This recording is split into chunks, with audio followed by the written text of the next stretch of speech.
தூத்துக்குடி மாவட்டம் ஆறுமுகமங்கலத்தை சார்ந்த கவின் என்ற மின் பொறியாளர் ஜூலை மாதம் 27ஆம் தேதி மனிதநேயமற்ற முறையில் திருநெல்வேலியில் படுகொலை செய்யப்பட்டுள்ளார். அவருடைய படுகொலை தமிழகத்துக்கு மிகப்பெரிய ஒரு அவமானத்தை உருவாக்கி இருக்கிறது. ஒட்டுமொத்தத்தில் மனித நேயத்தை விரும்பக்கூடியவர்கள், ஜனநாயக உணர்வு கொண்டவர்கள் அனைவரும் இச்சம்பவத்தை கண்டிக்க ஆரம்பித்து விட்டார்கள்.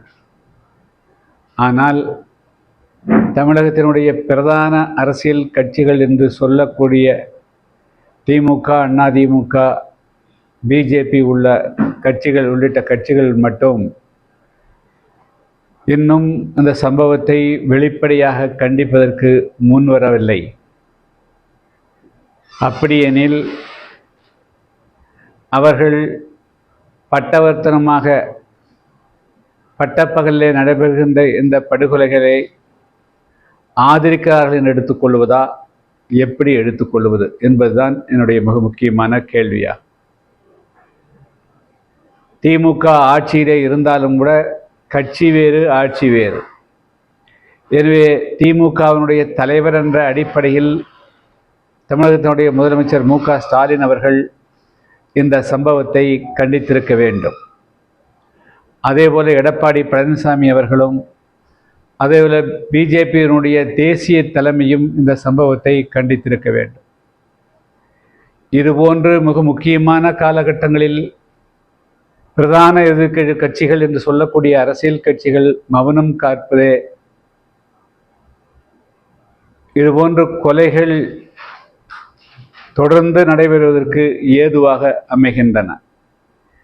இதுவரையிலும் அவர்கள் அமைதி காத்திருந்தாலும் கூட இனிமேலாவது வெளிப்படையாக அவர்கள் இந்த சம்பவத்தை கண்டிப்பதன் மூலமாக வருங்காலங்களில் ஆயுதங்களை கையில் எடுக்கக்கூடியவர்கள், அருவாள் கலாச்சாரத்தை முன்னிறுத்தக்கூடியவர்கள் அதை கைவிடுவதற்குண்டான வாய்ப்புகள் உருவாகும்.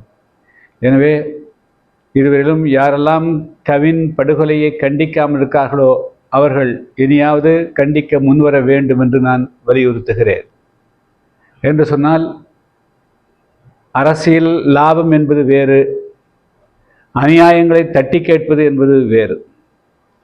பொறுப்புள்ள எதிர்க்கட்சிகள் மிக முக்கியமான காலகட்டங்களில் மௌனம் சாதிப்பது குற்றம் இழைப்பவர்களுக்கு, தவறு இழைப்பவர்களுக்கு, அருவாளை கையில் எடுத்து ஆதிக்கம் செலுத்த நடக்கக்கூடியவர்களுக்கு, அடக்குமுறையை கையில் எடுக்கக்கூடியவர்களுக்கு அது ஒரு மீண்டும் பலம் சேர்க்கக்கூடியதாகிவிடும்.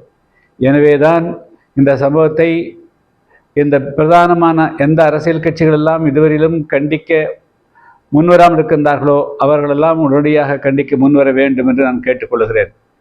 இச்சம்பவத்தை கண்டித்து புதிய தமிழகம் கட்சியின் சார்பாக முதற்கட்டமாக ஆகஸ்ட் மாதம் 17ஆம் தேதி நாங்கள் திருச்சியில் பிரம்மாண்டமான ஆர்ப்பாட்டத்தை நடத்துகிறோம்.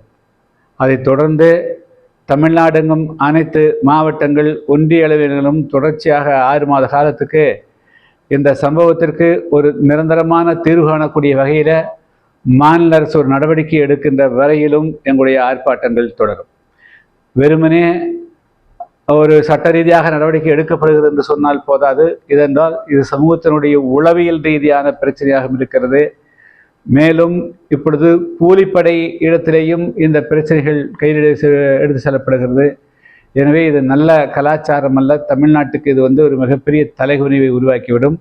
எனவே தான் இதில் தமிழ்நாடு அரசு ஒரு தீர்க்கமான முடிவெடுக்கின்ற வரையிலும் தொடர் போராட்டங்களை நடத்துவது என்று புதிய தமிழக கட்சி முடிவெடுத்து துவக்கமாக வரக்கூடிய 17ஆம் தேதி நாங்கள் திருச்சியிலே ஆர்ப்பாட்டத்தை துவங்குகிறோம். செய்திகளை உடனுக்குடன் தெரிந்து கொள்ள கீழ்கண்ட கேபிள் மற்றும் டிடிஹெச் நெட்வொர்க்குகளில் எம்நாடு செய்தி தொலைக்காட்சியை காணுங்கள். பாதகம் செய்பவரை கண்டால் நாம் பயம் கொள்ளலாகாது பாப்பா. மோதி மிதித்து விடு பாப்பா, அவர் முகத்தில் உமிழ்ந்து விடு பாப்பா.